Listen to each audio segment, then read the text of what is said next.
So, here's our answer in question number 1. Iba po ang naging approach ng Coca-Cola Company sa pag-promote ng Coke Zero sa Europe at North America because of their different cultures and consumer preferences.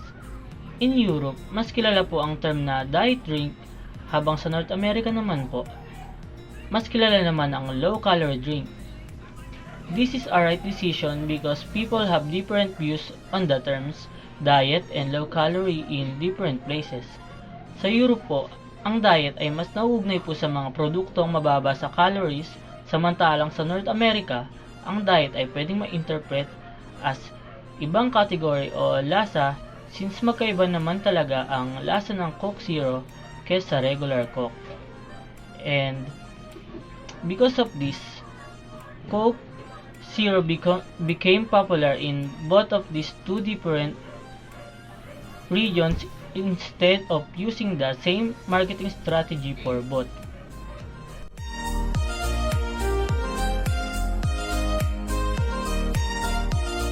My answer in question number 2 is yes, it was a very unethical behavior.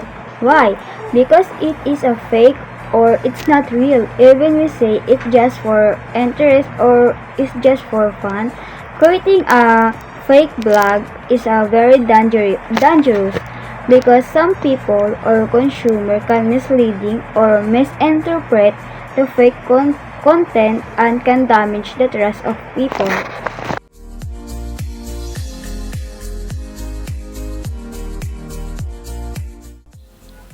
Good day, my name is Jamie Lugana, and let's move on to the last question, number 3.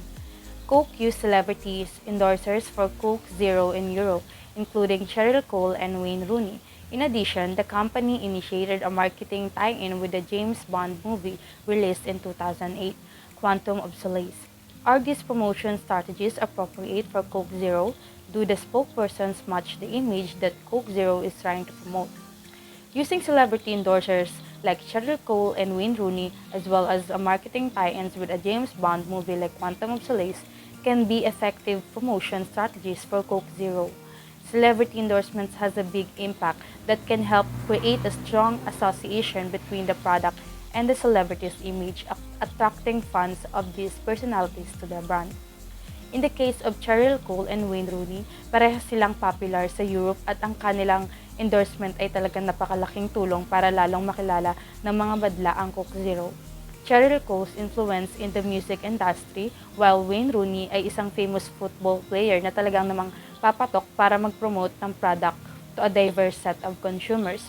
Until now naman po is strategy na talaga na gamiting endorser ang mga influencer, artists, o players dahil meron silang supporters na susuportahan at palalagawin din lalo ang kanilang mga ine-endorse na products.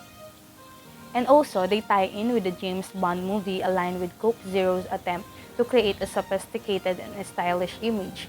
The association with a popular film franchise like James Bond can enhance the brand's appeal by tapping into the excitement and glamour associated with the movie series. These promotion strategies can be appropriate for Coke Zero as they help in creating a desirable brand image and reaching a wider audience. The spokespersons chosen along with the tie-in with a high-profile movie reflect the image of sophistication, style, and popularity that Coke Zero aims to promote. Well, kahit ano sigurong ipromote niya na products ay talagang tatangkilikin at kikilalanin ng mga tao dahil isang big star or famous actor ang magpo-promote ng product. For example, na lamang sa Pilipinas na ngayon ay popular bilang music P-pop sa Pilipinas ang Bini Group na endorser ngayon ng Jollibee at SB19 naman sa McDo. That's all. Thank you for listening.